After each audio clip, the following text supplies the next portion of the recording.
Hello, my crafty friends. Thank you for joining me today. I have another fun fold for you. This is a great little card, and as you can see, I've put in a little gift card holder, so this is wonderful for Christmas.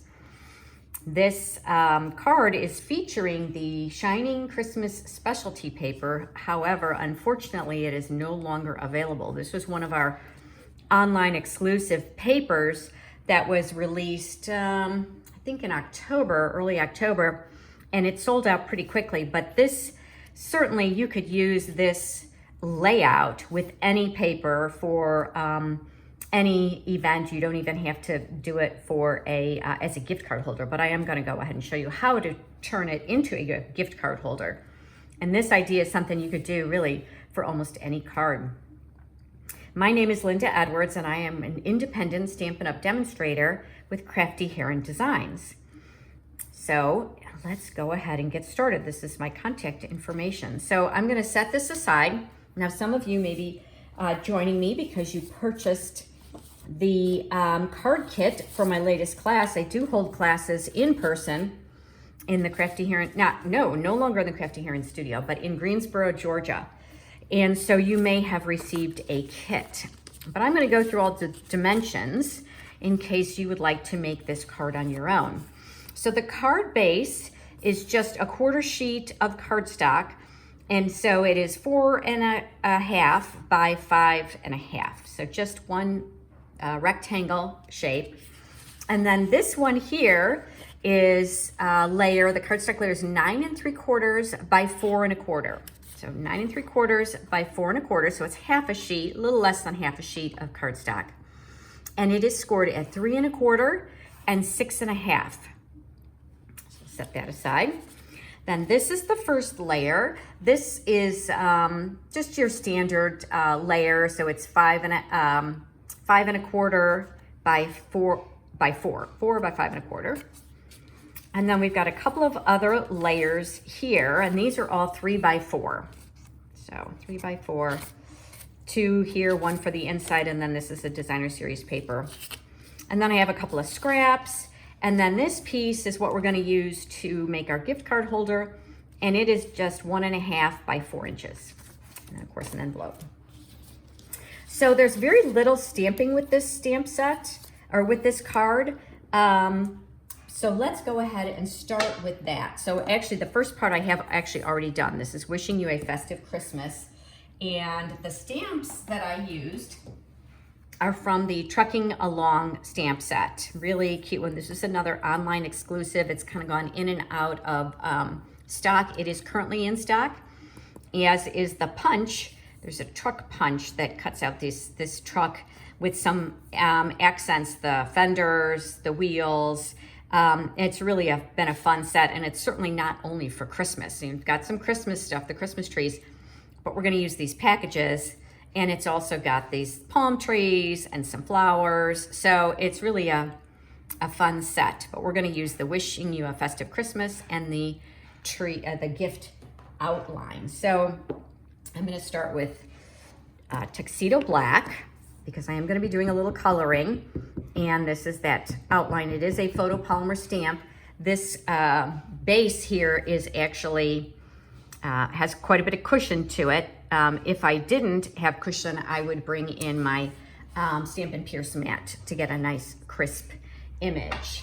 Let's go ahead and put that aside. Now there is a stamp that you can use to stamp the inside to get all the coloring, but I'm going to go ahead and just use my Stampin' Right marker just to make it a little bit faster. And I'm going to just do kind of the ribbon here, and I'm going to cut this out and attach it to the sentiment. And then here and here. So nice, quick, and easy. Oh, no, I need to do this as well. It's a little tricky. You got to make sure you figure out which are lines that are supposed to be inside the bow and which are the actual bow and which is kind of the inside. So there you go. So you can use your blends, you can use your markers. I'm just using the marker because I know it won't go through my paper. not a big deal, but it can make a difference. All right, so then I'm gonna bring in, see what I did here with the envelope? So I'm gonna go ahead and show you how I did that. I do need to bring in a piece of scrap paper so that I don't get that all over. But this time I'm going to use the Cherry Cobbler. That is one of the coordinating colors. The paper that I used is Cherry Cobbler, and Mossy Meadow is the other coordinating color for this paper. Obviously you would use whatever coordinated with whatever paper you're using. And I'm just going to basically take this stamp and run it along. You see I started in the middle, and I'm gonna run it along the bottom of the envelope. I just thought that was kind of cute. It's a little gift card holder, so I thought it kind of gives them an idea that, oh, something might be inside, a little gift. So that's the end of that. And then, so now let's go ahead and assemble the card. That's all the stamping. You could certainly stamp something on the inside. I did not, but you certainly could do that. So this is the card base, and this is the first layer. So I am gonna go ahead and use my liquid glue. You do have to be a little bit careful. This layer has foil, has like a foil layer on it, which is what makes it so beautiful and shiny, but sometimes that foil, if you use too much glue, you can see it through the foil. This one is okay, so there you go. And then I'm gonna bring in the top of the card, and it's gonna sit there like that, and we're gonna fold it this way and then this way. So I'm gonna push that aside so I can get rid of that. I don't need that anymore. And I'm gonna go ahead and burnish this so that it lays nice and flat. I'm gonna burnish it on both sides to make sure I get a good crisp image. And even so, it'll pop up a little bit just because we're gonna put some layers on there. But I don't consider that to be a problem. So before I attach that to the card base, I'm gonna just take this layer and attach it to the front.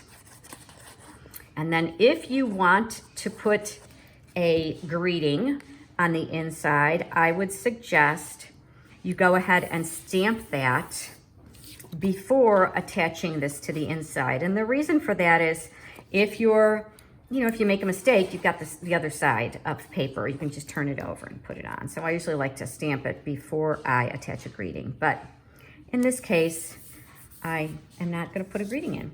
And then this is the piece that we're gonna use for the gift card holder. So you can see it's just gonna be a little layer right there. And there's a couple of different ways to attach it. You can use the tear and tape. If you're gonna use the tear and tape, which is a double-sided tape, I would suggest you get a narrow one. Stampin' Up! Only sells the wider one, which would be okay, but I like to use a narrow one. But even easier, just so that the narrow one, just so that you have enough room to fit that gift card in there. But even easier is you can just use your glue dots, and I'm gonna put them in the four corners. I do like these little tweezers. You can use your tweezers. They come in the Embossing Editions kit, and you can use your tweezers, or you can use take your pick tool, whatever you've got to go ahead and attach. Now, this paper, as you can see, that's the back side. It's not top or bottom, but I'm gonna kind of look at it and see, do I wanna do it that way, or I feel like I wanna do it that way so that those are on the top. So then that means that I've done the four corners with the glue dots. I'm gonna put one more in the bottom, just so that the gift card doesn't slide out. There we go. Now, if you are in the Greensboro, Georgia area, I'd love to have you at one of my card classes. Or if you really like what you see, follow me, join my newsletter, and I'll tell you about the classes, and then you can certainly purchase the card kit to go with the classes. You just contact me through my messenger, or depending on where you're watching this, you can follow me on Facebook, Crafty Heron Designs, on Instagram, or you can go to my website, craftyherondesigns.com, and follow me there. There you go. Okay, so now we're gonna just finish it off with a little tag. And as you can see, I've already stamped this. I used the Mossy Meadow, and I'm gonna just trim it. This little white piece is just a 1/2 inch wide. I always end up with a lot of these pieces because when I cut down the inside of the cards, you know, that standard 4 inches by 5.5 inches or 5 1/4 inches, you always end up with an extra 1/2 inch piece. So I find that it's nice to be able to use those in some way. So that's just basically that leftover piece. And now what I'm gonna do is I'm gonna fussy cut my little package, but I'm gonna leave some space at the bottom because that's how I'm gonna attach it to the sentiment. So basically just kind of cut this out. And if you've not done a lot of fussy cutting, the trick is really moving the paper, not your scissors. So I don't know if you can see that. I'm really just, scissors are opening and closing, but I am turning the paper with my left hand and just keeping the scissors, the right hand only doing the open and closing. Makes it a very easy way to get really good clean cuts and kind of control, especially when it comes to maybe doing some rounding, like with this bow. I'll come back then and do kind of the center. There we go. So if you like my videos, I try to put out a video about once a week. Many of them are the videos from the card classes that I do, so you can certainly just follow along, subscribe to my channel, and you'll get an announcement when I've released a new video. And that's a great way to just follow along. Here we go. That's gonna go right there. So before I attach it to the card front, I'm gonna put a little bit of glue. That's probably too much liquid glue. Let me bring in my silicone mat because I think that's gonna go all over. You see how I put a little too much in there, but it's okay. I'm gonna just set this sentiment on top of that, a little bit offset. That silicone mat just kind of makes it so that if the, yeah, I did get glue on the back, that it won't go all over my work surface. All right, and then I'm gonna just bring the dimensionals. I think this would have been a good use for a long piece on the end, but I've used them all up right now, so I'm gonna use regular dimensionals. Okay, move that aside and just attach this to the front. So thank you for joining me today. If you like what you see, I'd love it if you give me a thumbs up. It helps other people find me, gets my channel in front of other card makers. And I hope you like what you've seen. I'd love to see what you do to make it your own. Like I said, this is very simple, straightforward. You don't need a lot of materials, just some really pretty designer series paper that coordinates with each other. And I just thought this was a fun gift card holder for Christmas. And as you can see here, I put in, it's not really a gift card, it's my old insurance card, but you get the idea, right? It fits in really nicely. So have a great rest of your day. I'll be posting another video next week, and I look forward to seeing you there. Bye for now.